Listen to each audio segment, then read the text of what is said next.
Stinky Tofu Club. Hey guys, welcome back to another episode of Stinky Tofu Club. I'm Rose, one of your three co-hosts. Hello everyone, I'm Gabe. Nice to meet you, and I'm Henry. So today we're gonna start off by talking a little bit about something the three of us had experienced or like had challenges with since like we were little or like especially when during our childhood. So for me, for example, I was born in Canada, but I moved to Taiwan when I was really young, and then I came back to Vancouver when I was in grade three. So for me at that time, I I was more like Asian influence, like in terms of education and culture. So I really like it was really hard to learn for me to connect with people in class or like what came back to when I went back to school. So like there are like a lot of challenges in terms of languages, and these are some things I talked about with some of my friends before as well. And I noticed that a lot of people also felt the same way. So this is why we're gonna be talking about that today. So when I was little, I don't know if the two of you have like went through the same things before, but like for me, it was really hard for me to talk to people. Like when I was in grade three, for example, when I was talking to my friends, it was hard for me to like, make this like understand what they were saying, and it was also difficult for them to understand what I was saying because of all like the language barrier. And then after a while, when I started getting more influenced by the my friends, my English started getting better, but in terms of whereas at home, it was hard for me to communicate with my parents. So I was wondering like if you guys have went through that as well. With parents, I think so, absolutely, because what I guess growing up in the childhood with the childhood I had, and having more parents that were either more strict and had more rules that all of my friends, their parents wouldn't implement for them.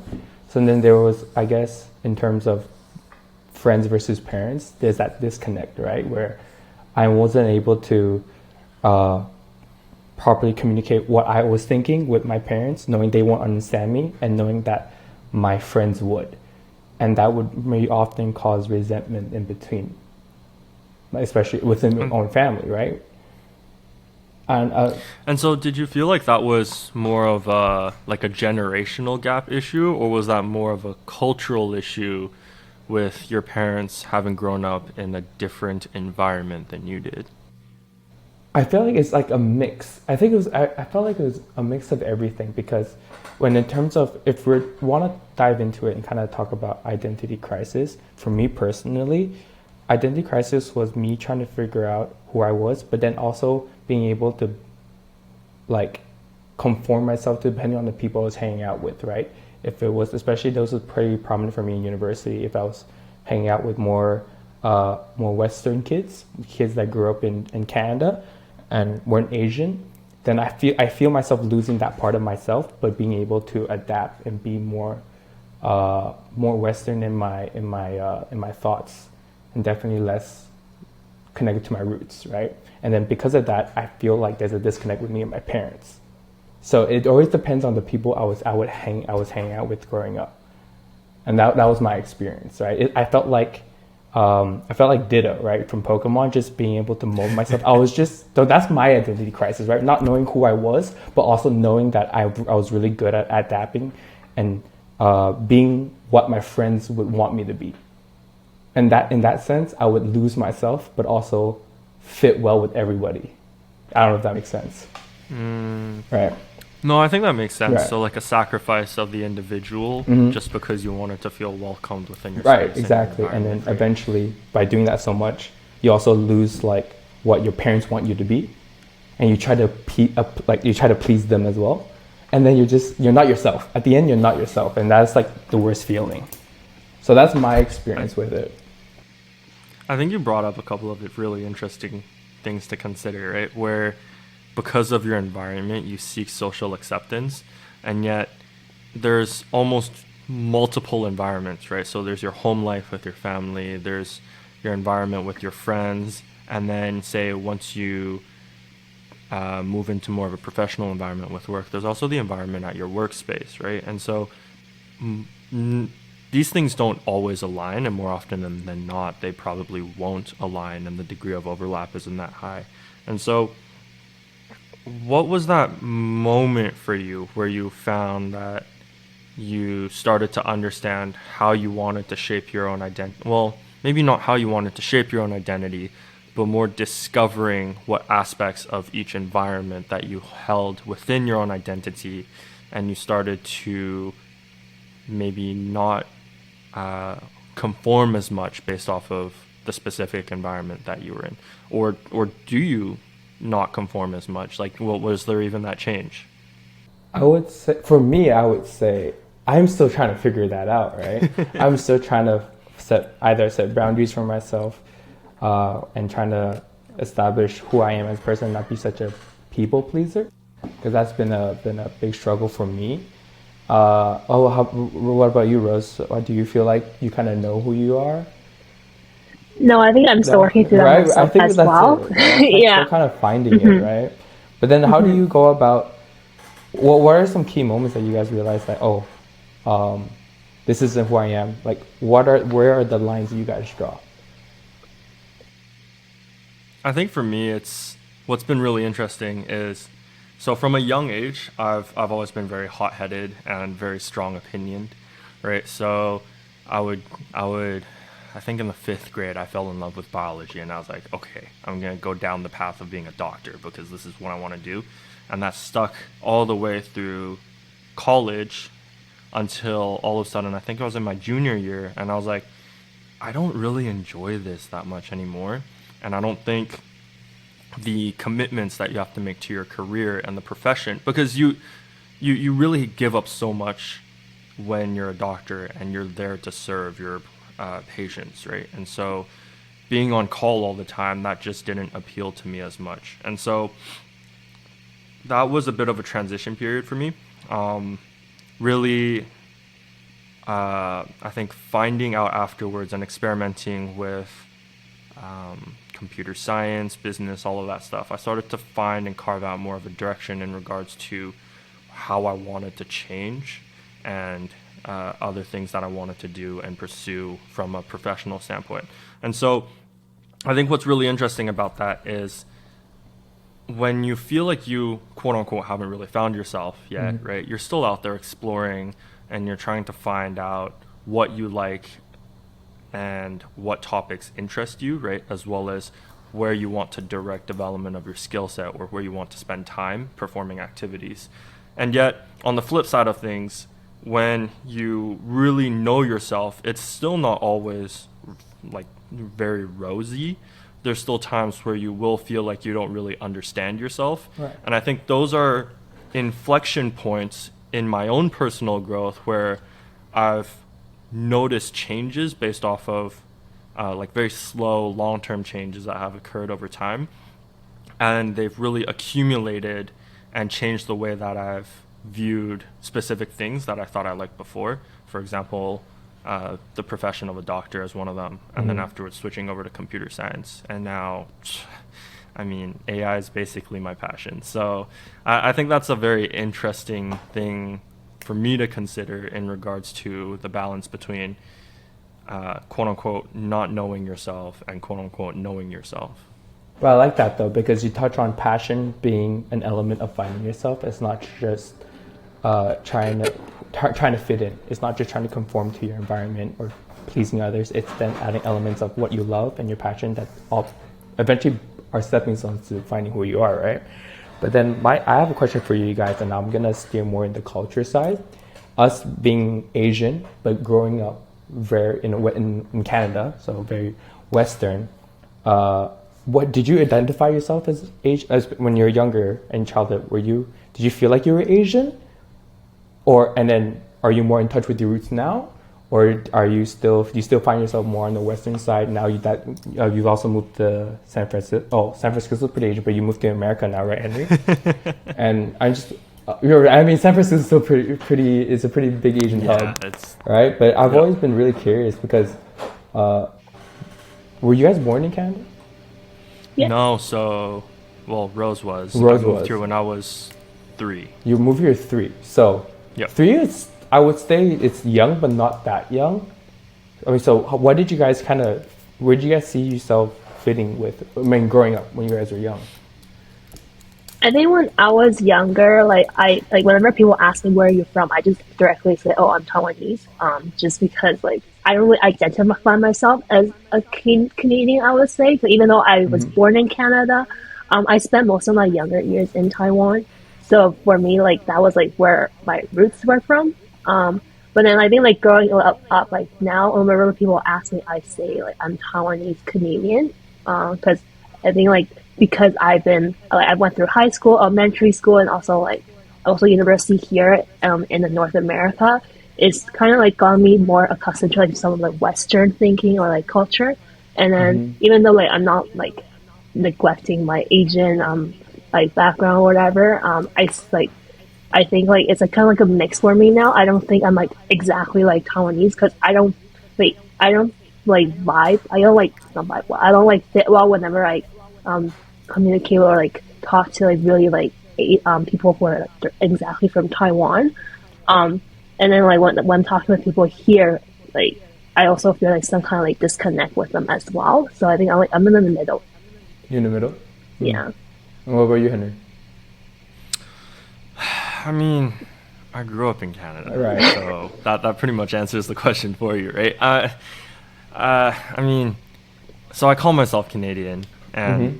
I'm the reason I do that is because I think no matter where I end up living afterwards, even if I do choose to spend more of my time in the U.S. in regards to um, career professional development and whatnot, or like I fall in love with the U.S. as a country itself later on, I think at my roots, Canada was really that place that presented me with opportunity and so Okay. many memories, Hmm. and so that's why I'm I'm just proud to be Canadian. Obviously, there are some things that I don't necessarily agree with when it comes to politics, but that's a different story, right? And I think that Hmm. occurs with any group. But in regards to being stuck between like a Asian and an American culture, I think when it really clicked for me was going to Queens in Oh my yeah. freshman year, because Queens is in Kingston, Ontario, and it's more a predominantly Caucasian population, right? But I spent a couple of years in Montreal, but I really spent most of my time growing up in Vancouver, which is really just, I think it's like 70-80% Asian population with a 70 70% being like Chinese or Indian, Okay. and so it's a very not as balanced of a cultural representation, I would say, in that area. And so moving to Queens during my freshman year, I really felt disconnected with a lot of that Asian stuff. So for example, T&T supermarket, I couldn't just go out, cross the street, and then find all of the Asian food that I grew up with, right? And the restaurants, right? Accessibility to restaurants, or just this point specifically I've noticed is that I'm used to speaking Mandarin at home, Right. and yet I didn't get very many opportunities to speak Mandarin. And if you think about a balance of how you interact with people, I'd say maybe like 30-40% is spent outside of the home speaking English with other people, right? And Mm. then the rest is spent at home speaking Mandarin with my family. And so it felt like I had lost half of who I was because I wasn't able to um, really participate and express that other side of myself. So I think that was the biggest culture shock for me. And also that like identity crisis moment where I had always thought I was more westernized, but am I really that westernized?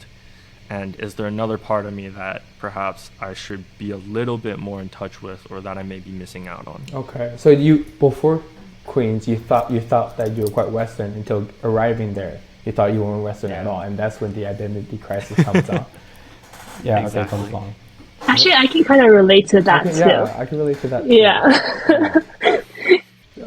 Okay, yeah, I see that because, but then I would say for I guess for our case specifically, us joining our Taiwanese club at school, we actually got more in touch with our roots more than ever than we were growing up at home. Okay, but me more, I would say more me for me more specifically, I was not because I growing up, I didn't really consider myself Taiwanese. I thought I said I was Canadian because growing up, I was growing up with white kids. I lived in a very suburban area. This is before high school, right? So in my younger age, elementary school, I was living in the suburbs with white kids, and playing ice hockey during the winter, soccer and during the summer. So very much very white, right? But then because I consider myself white, I couldn't grasp the rules that my parents would implement with me compared to my friends, right? I know you guys had that experience, those outlandish rules placed by strict tiger moms, but that was so hard for me. You don't know what Nope, that's like? never.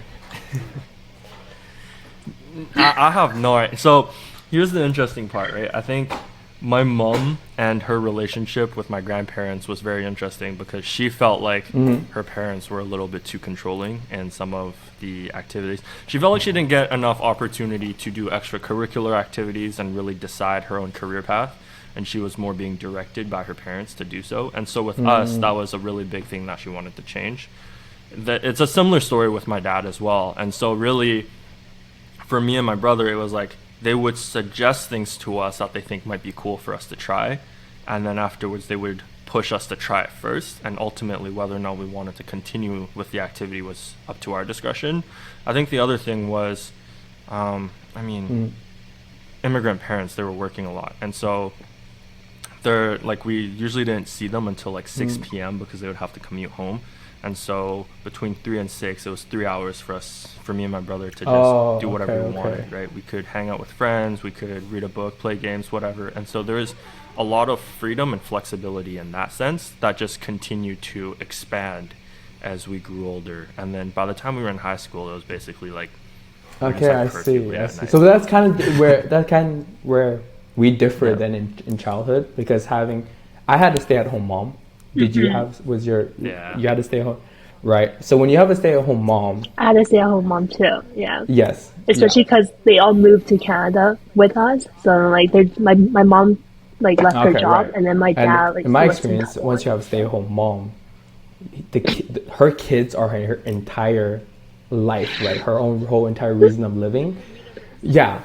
So then everything it's like her universe. The big boss, right? And everything you do is like the micromanagement is so high, right? So what was I wanted to run out some of the rules, because some of these rules of me growing up was crazy. Did you have some crazy rules growing up, Rose? Let's hear them. And for those who are listening that don't have tiger moms, you're gonna be surprised. And those that do have tiger moms, you're gonna. I'm very curious so now. You're not the only ones out there. So you don't resent your parents.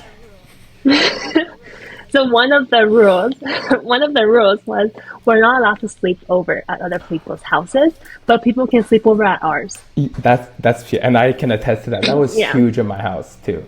I didn't have my first sleepover till I was like 16, maybe, and I didn't want to call it a sleepover anymore because I was 16. When you're 16 years old as a guy, it's like, I'm gonna sleepover. And wait, was that at your place or someone else's? It was at my. It was also at my place too. I didn't get to really go and sleep over at other place. I was the same. House. I was 15 or 14, 15 maybe. I think I was 15 when I had my first sleepover, and it was at my house. And so I'm really curious now, right?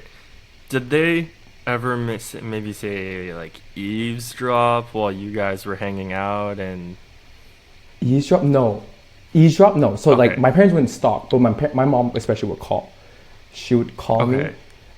Oh, I don't want before I go into this story, I want to hear what were your parents? What was your excuse, right? Because when you're 14, nothing your parents can say would justify you not being able to sleep over. It just didn't make sense.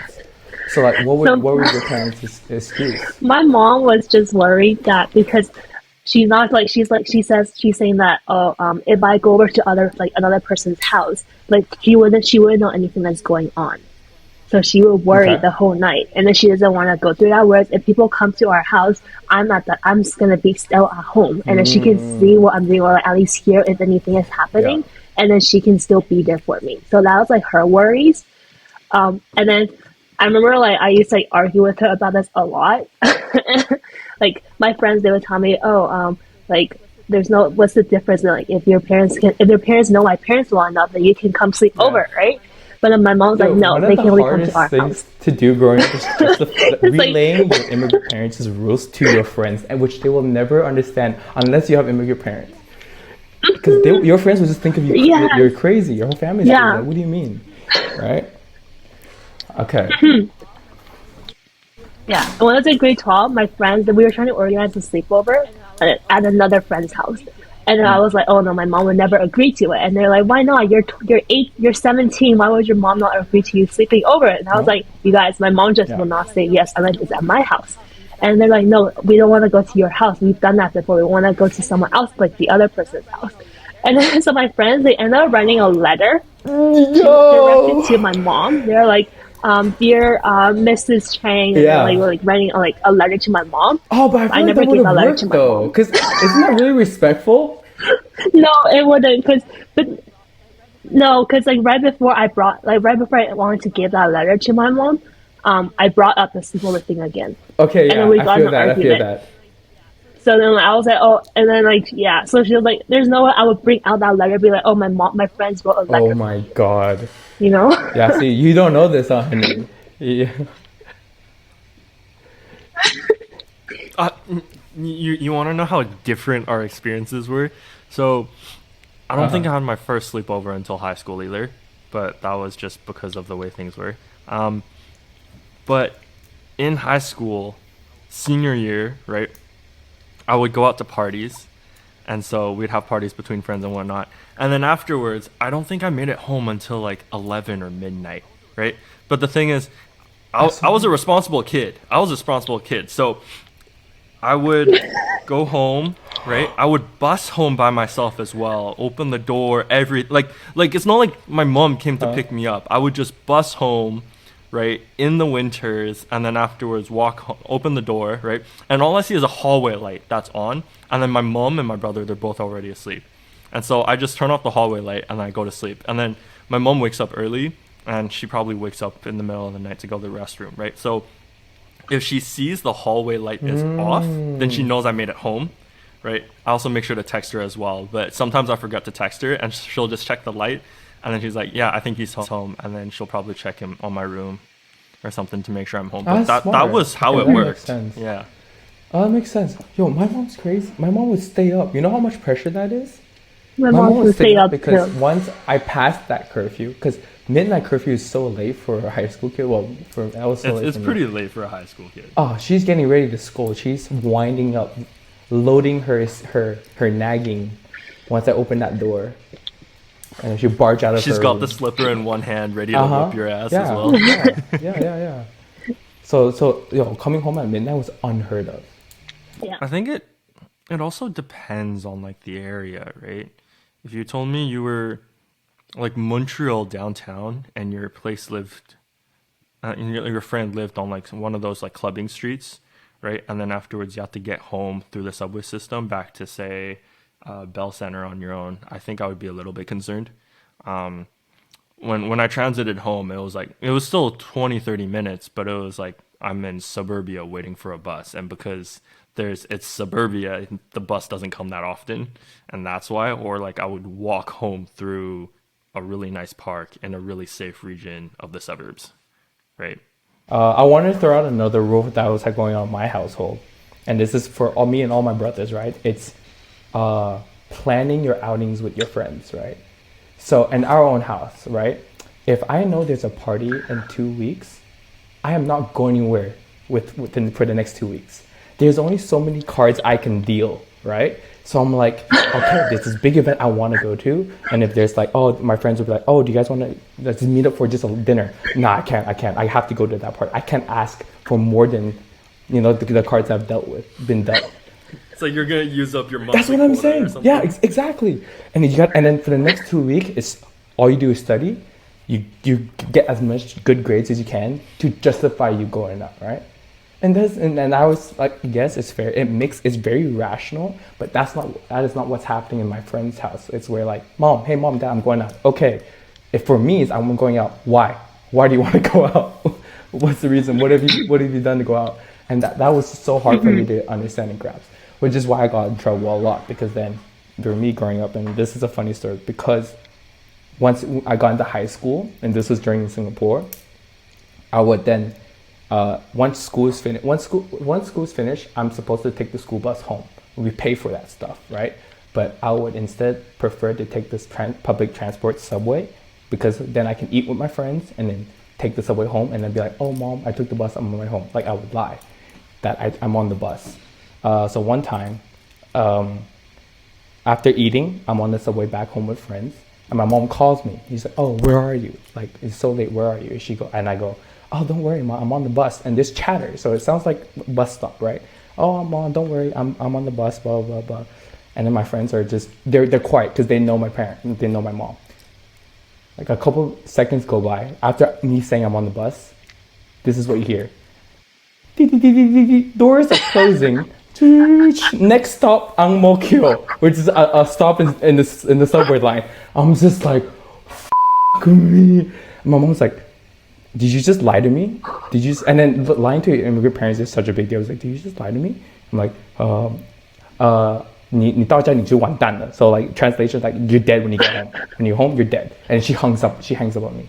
And for the rest of the subway ride, I didn't talk to my friends. I wanted to cry. I just sat there really silent. And my friends knew like not to talk to me because they were like, oh, Gabe's dead.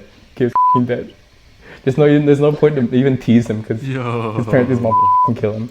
Oh, dude, I felt so bad. I got betrayed by the public transportation. Because you know, in Asia, transportation they make noise. They're like, doors are closing. You know, and then that's what my mom heard. Oh, that was a scary And so moment. what happened once you finally got home? Oh, she didn't. So she didn't speak to me at first, which is the worst, right? I come home, I say hi, That is the nothing. worst. So I go to my room and work, and then after she opens my door, she does, come here. And then it's like, and then she says, when I tell you to take subway, you take subway. And then but I'm like, and then she goes on this rant. It's like, if you want to do this, don't lie to me. But then there's that excuse of like, if I tell you I want to do it, you're not gonna let me. So it's like it's a lose-lose situation, right? And she's like, I don't care, you don't lie to me. But then if I tell her the truth, she won't let me go. So then I was stuck in that kind of loop for a long time. I still did it more than once. You know? I still kept doing it. I just gotta time I still stop answering the calls. You just can't answer the call when the door opens or You just closes. can't answer exactly. I learned my lesson. You just can't answer the door when I'm arriving or departing a station. But that was insane. So yeah, I could not, and people didn't understand that. Like are you free next weekend? Yes, I'm free technically, but am I going out? Nope. Nope, I can't. It's not happening. And like some of your friends, like they go like spontaneously, and like just call you up, like, Yes. "Oh, do you want to come out?" And then I'm just like, no, I can't. I have to ask my mom. Yeah. Like I think like fine. even back when I came back for like the summer or winter break, like during university, I still have to ask my mom, like, "Oh, mom, I'm gonna be going Yes. out. Is that okay?" and stuff like that. Yes. Yeah. Spontaneous trips are out of the question. Same day events, forget about it. You gotta let me know 48 hours minimum in advance if you want me to go. Do you think that'll change once you guys move out though, or will they still call you up and then be like, "Yo, where you at?" But I think that's just because we're living at home. Like, because I'm currently living at home. Rose is living at home. Yeah. And that's like one of the big incentives of you wanting to move out, right? Because it was so different when we were in university, being able to live on our own away from parents. So that contrast is so big. I feel like you're suffocated living at home because there was so much freedom in university. I think like for me though, there's like because I'm working now, and then also I think like when I was away from university, I didn't have to spend that much time with my family. So whenever I come back, I think my mom my parents, both my parents, they got more like chill about these things.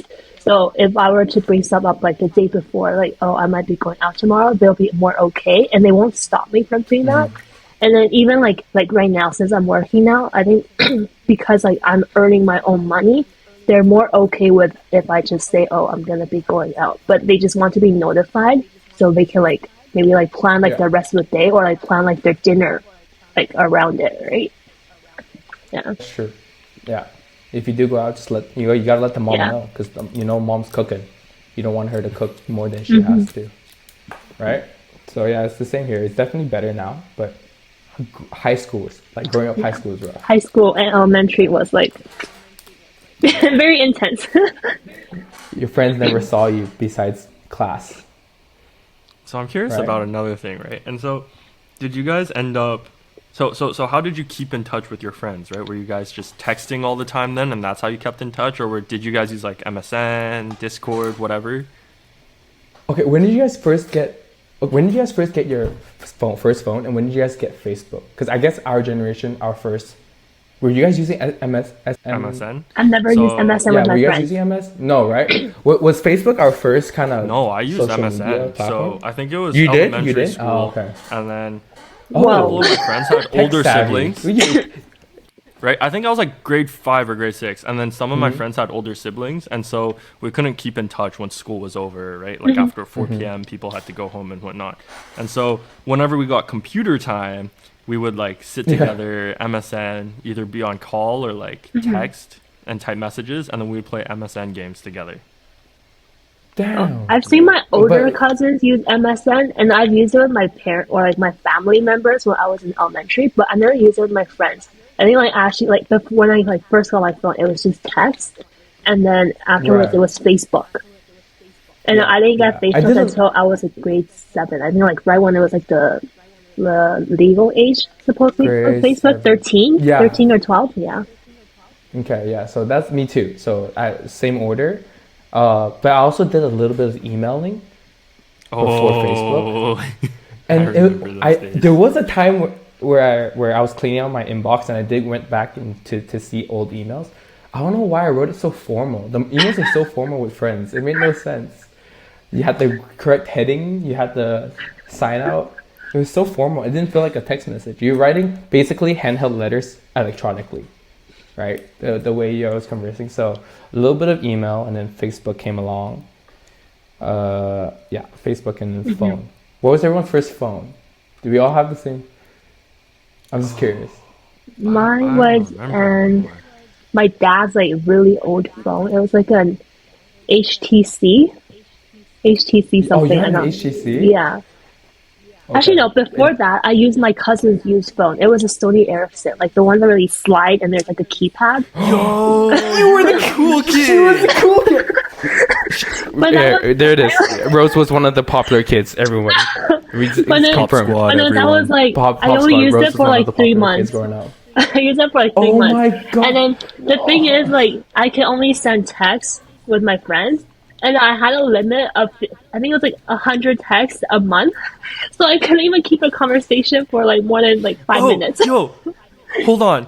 Let's talk about this because I don't think people will understand how deep in shit you got, right? So in Canada, we have some of the worst cell phone plans in the world, right? Pricing wise. And I think we still do, but anyways, that's not the point. The point is back then we had, like Rose said, limits on text messaging, right? And so you want to continue the conversation. And it's not like you're going to count every single text Every message. single. And you don't have access to the account because the account tracks it, but it's not like you're going to ask your mom every single day, hey, how many Hey, can you text add more messages did I limit? send? Or like, can you add more limit, right? And so you're just texting until the end of the month comes, and then afterwards they hit with like the text overage bill. And back then texting was like if you sent an additional 50 texts, that was like using another gig of data. And so they would slap you with like $20-$30, that kind of Oh, amount of my money. God.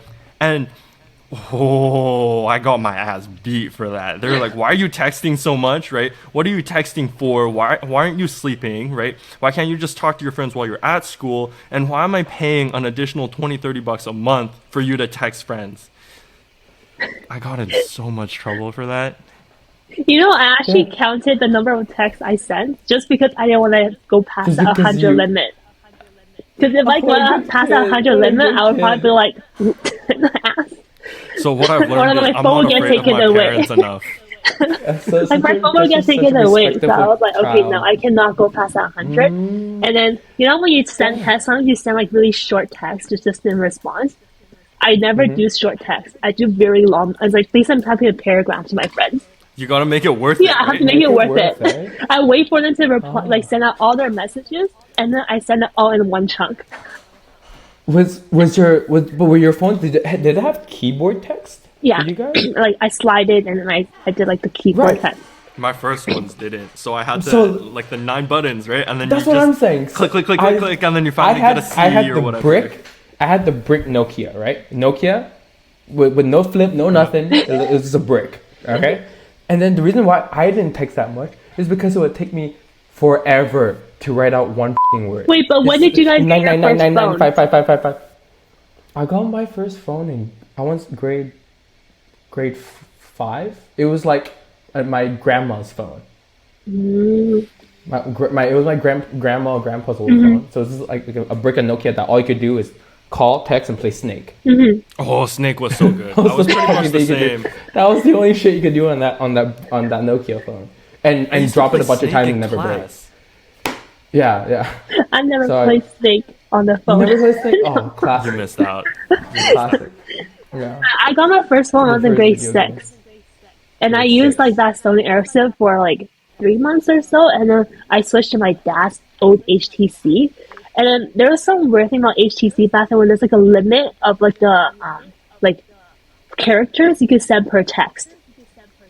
So like whenever Oh, I like hit that 144 character characters limit, or yeah, whatever. like, whenever I hit that character, I can't punch it anymore, It and I was have just to a use the next giant text. Twitter post. Each text was like a Basically. Twitter post.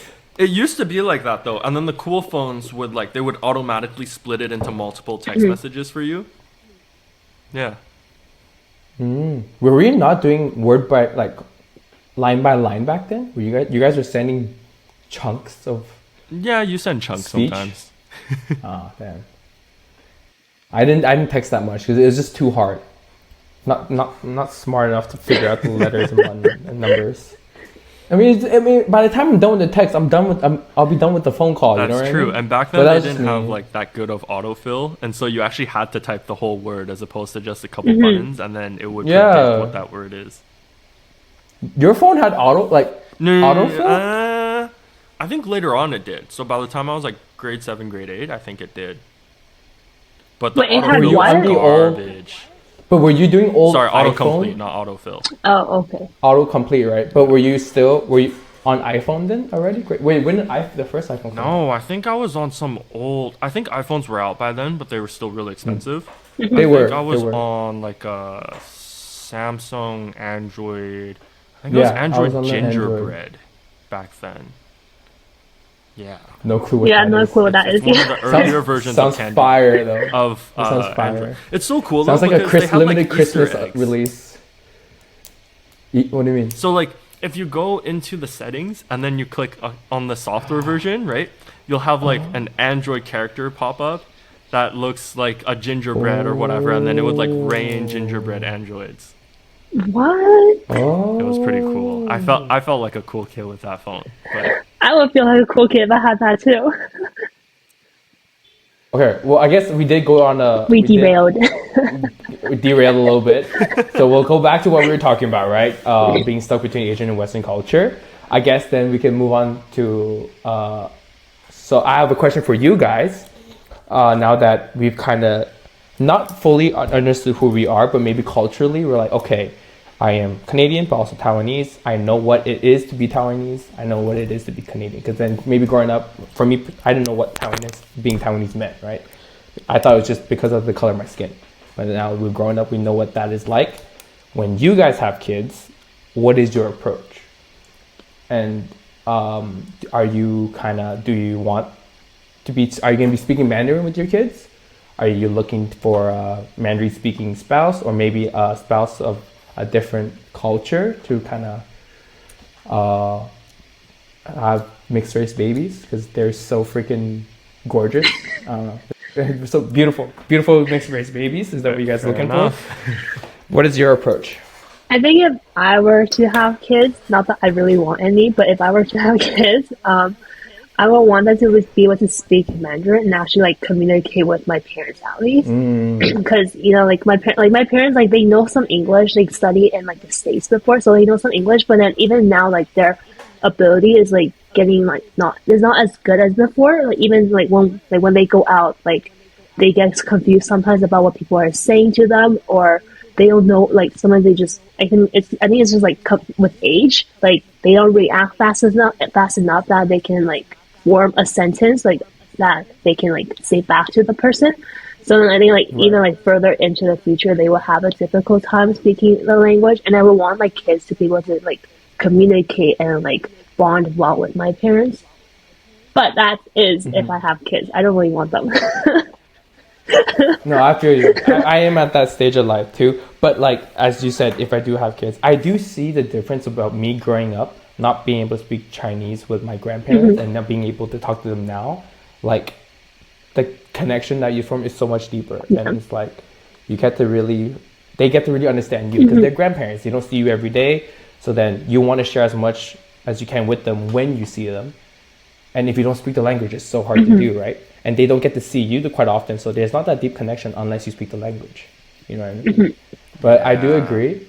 But I also would love my kid to be like quadlingual, is that what they call? Right? So just maybe finding someone that speaks a completely different language, and then I can do my part maybe in Chinese, and then she'll do he or she will do English at school, and then my spouse will maybe teach something else, and then they can pick up.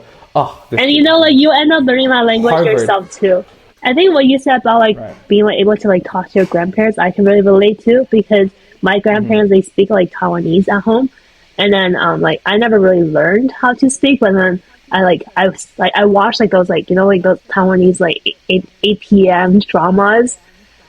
Yeah, I watched that with my grandparents. So like Soap I don't know how, operas, yeah, right? I don't know how to like speak it that well, but I can understand. So I think like that's definitely one thing. Like as long I think like if you can understand, that's like a good thing as well. Like you don't have to like speak it perfectly, but as long as you can understand and like maybe it's like my grandparents they know some Mandarin too. So like if you just like throw in like a little mix of like Mandarin and like Taiwanese or like for our kids like Mandarin and English, like I think that will work well. Yeah. Hey, so if there's any listeners, young listeners right now, if you're Chinese descent that is going through Sunday Chinese school, Saturday. right? I think isn't it That's the thing. Saturday? Oh, Saturday. Is it Saturday? Saturday Sunday? for us. Saturday. Saturdays, and you're complaining, and then you're saying, keep at it, keep going, because when you're getting older, like hearing from your parents is one thing, but from if you're hearing from like other people, like keep at it. It's gonna be such a strong steel for you, your family, and I promise you won't regret knowing how to speak another language. I mean, I disagree a little bit because I like having that part of being able to understand and communicate. I think that's really critical. But my argument against going to Chinese school is that going to school starts to take some of the fun out of it, or at least it did for me. Because it was just like homework all the time, right? And you were forced to do something and go somewhere that you didn't really want to be there for. Okay. I guess I didn't want to share. I didn't want to share it, but I guess I have to. I actually didn't go to Chinese school. I was, but but now I see it took the fun out of it, right? I guess I Yeah. can't speak Everything's on a it scam. Yeah, it was That was definitely bullshit. not fun. You're just there for so, like so is it not helpful then? Because then if they're not speaking Mandarin at home, that's why I said if you're not speaking Mandarin at home and you're forced to go to Chinese school, it makes sense that this is the only place they can kind of learn it. But it was not useful. You guys went?